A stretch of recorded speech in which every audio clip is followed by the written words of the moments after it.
Hello everybody, this is Pastor J. Bruce Langley of the International Apostolic House of Prayer in Nashville, Georgia, and I'm under the tree bringing you a 10-minute Bible study on the subject, calling on the name of the Lord. And I'm going to read the text to you and explain why I've chosen such a topic. The text reads in English, "A son was born to Seth also, and he named him Enosh. At that time, people began to call on the name of Yahweh." The implication as I read this in Hebrew is quite unique because there's two renderings that have been given for this particular text. I've read from the Holman's Christian Standard Bible, but there are other texts that read differently. Here are the two options.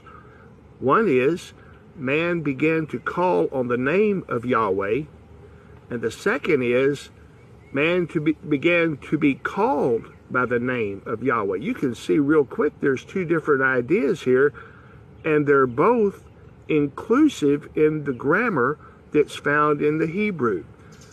And I'm going to share with you some textual information that I found, and try not to make it too boring for all those that don't like to study grammar.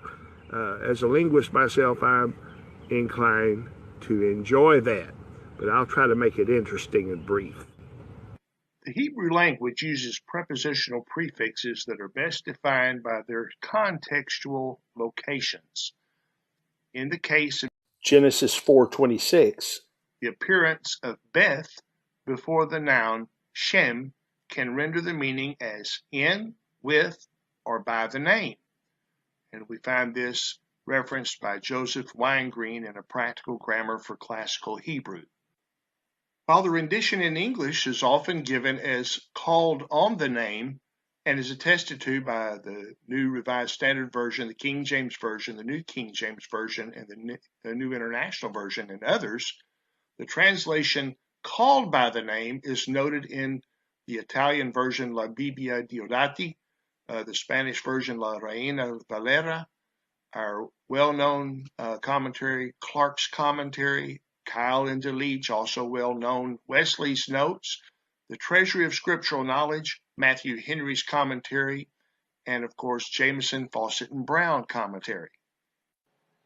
Based on this information, the translation can be said to say that man began to call on or be called by the name of the Lord. And a reference to this is also found in Ibn Ezra in J.H. Hertz's version of the Pentateuch and Haftorah's Hebrew text, English translation, and commentary.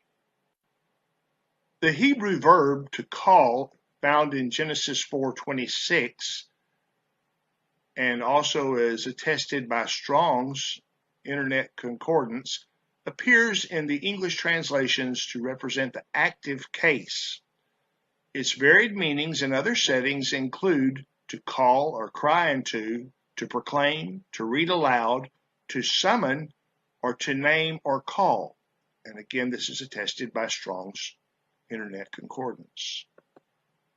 In contrast, however, as we compare the uses of the word kara, one finds multiple readings where the same form in the Hebrew is translated in a passive sense in the English translations. For example, Genesis 11:9, 16:14, 19:22, 25:30, 29:34, 31:48, 33:17, 50:11, and Exodus 15:3, Numbers 13:24, Deuteronomy 15:2, and Joshua 7:26.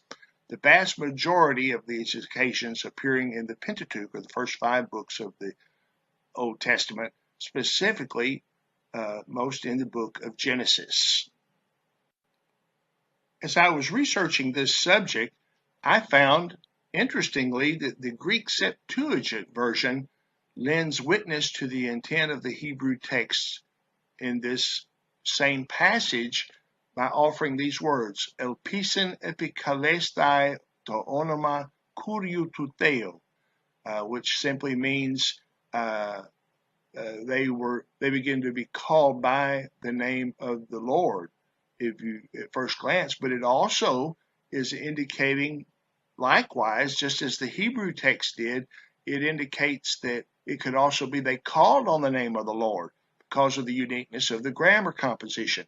The Greek verb epikaleomai can be translated in this case surname, along with to appeal or to call upon, and supports the concept that both men were called by the name of the Lord and that they called on the name of the Lord, as we found in the Hebrew text as well.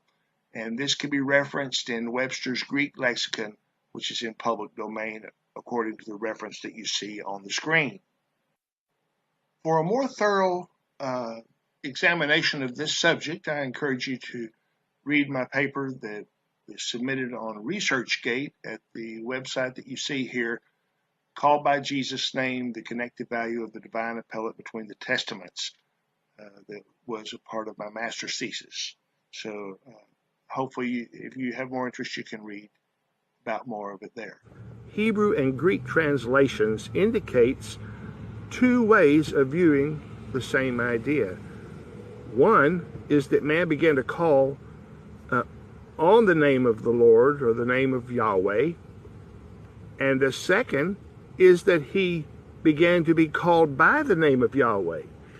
Now, this usage is evidenced throughout the Old Testament and the New Testament in both Hebrew and Greek, and we're going to break it down a little bit so that everybody can understand it as simply as we can.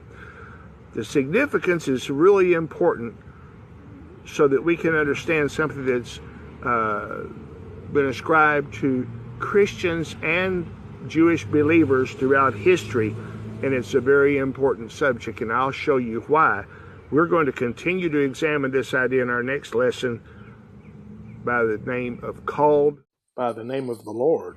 Hope you've enjoyed it, and we'll see you next time from the International Apostolic House of Prayer.